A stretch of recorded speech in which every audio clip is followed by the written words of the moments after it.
vimos a inteligência artificial otimizar quase todos os aspectos da nossa vida. Como aprendemos, como nos divertimos, como trabalhamos. Mas e a maior, mais lenta e mais frustrante organização de todas? O Estado. O governo. Por séculos, a burocracia tem sido sinônimo de ineficiência. Um mal necessário. A inteligência artificial promete demolir esse labirinto, criando um governo instantâneo, sem filas e perfeitamente eficiente. A promessa é o fim da burocracia.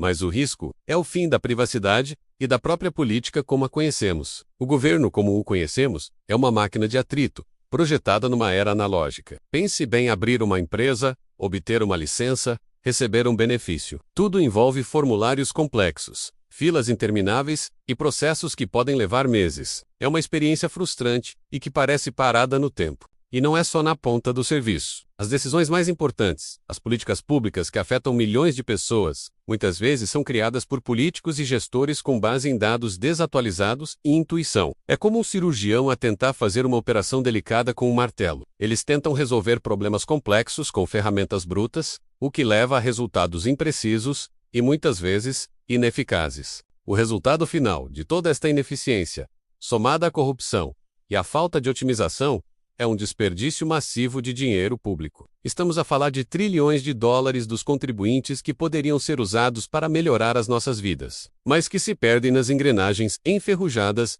da máquina burocrática. O Estado, no fundo, é o último grande sistema do nosso mundo que ainda não foi verdadeiramente digitalizado e otimizado para o século XXI, enquanto o setor privado avança a passos largos com a tecnologia.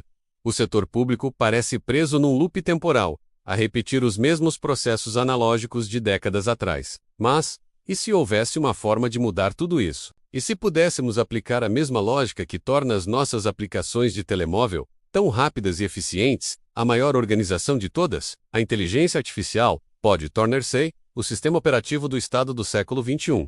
Imagine um mundo onde as filas simplesmente não existem mais. O governo transforma-se num serviço quase invisível e instantâneo. Os seus impostos poderiam ser calculados e pagos automaticamente com base nas suas transações, sem que você precisasse de preencher um único formulário.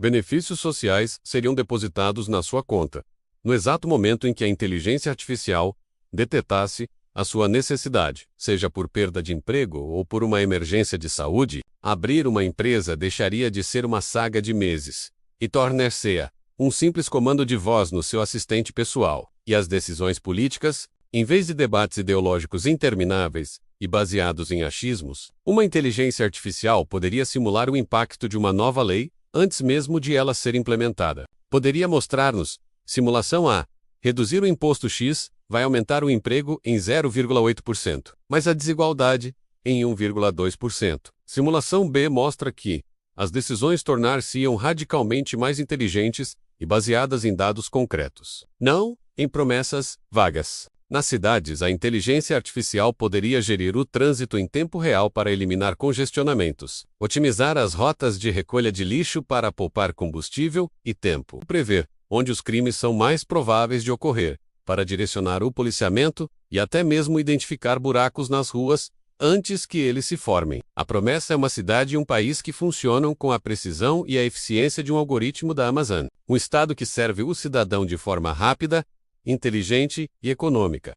Soa perfeito, não é? Mas um governo que sabe tudo e pode fazer tudo é a definição de poder absoluto. E esse poder, mesmo que usado para o bem, pode levar a uma tirania benevolente, um Big Brother algorítmico. Para que esta inteligência artificial governamental funcione na sua máxima capacidade, ela precisa de dados. Todos os dados, os seus dados de saúde, financeiros, de localização, as suas conversas privadas. Um governo de inteligência artificial é, por definição, um estado de vigilância total. A privacidade, como a conhecemos, deixaria de existir. E o que impede que o governo use todos esses dados para criar um sistema de crédito social, como o que já existe na China? Imagine um cenário onde, se você criticar o governo online, o seu score de cidadão cai e, como consequência, você perde acesso a um serviço público essencial ou tem um pedido de crédito negado.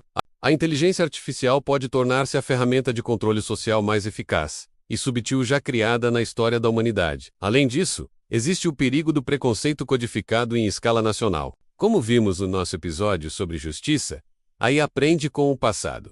Se uma inteligência artificial de serviço social é treinada com dados históricos que mostram que um certo bairro tem mais inadimplência de pagamentos, ela pode, preventivamente, negar crédito ou benefícios para todos os moradores daquela área, criando um ciclo de pobreza digitalmente reforçado e perpetuando desigualdades históricas sob o disfarce de uma decisão objetiva. E isso leva-nos à questão mais profunda de todas. Num mundo onde uma inteligência artificial pode calcular a política perfeita, qual é o papel da democracia? Para que serve o debate, o compromisso, a negociação, toda a bagunça inerente à política humana, se um algoritmo pode simplesmente dar a resposta correta e mais eficiente? O perigo aqui é que nós, em busca da eficiência máxima, entreguemos voluntariamente as nossas decisões mais importantes a uma caixa preta algorítmica. Podemos acabar por trocar a nossa soberania democrática, o nosso direito de participar nas decisões que moldam a nossa sociedade, por uma governação perfeita, mas sem alma,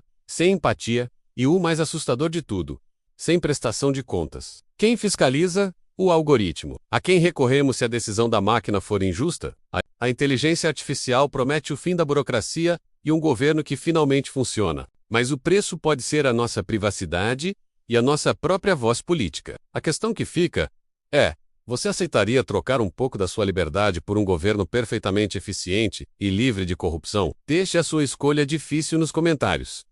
Adoraríamos saber o que você pensa. E claro, nos vemos no próximo episódio de E Economia.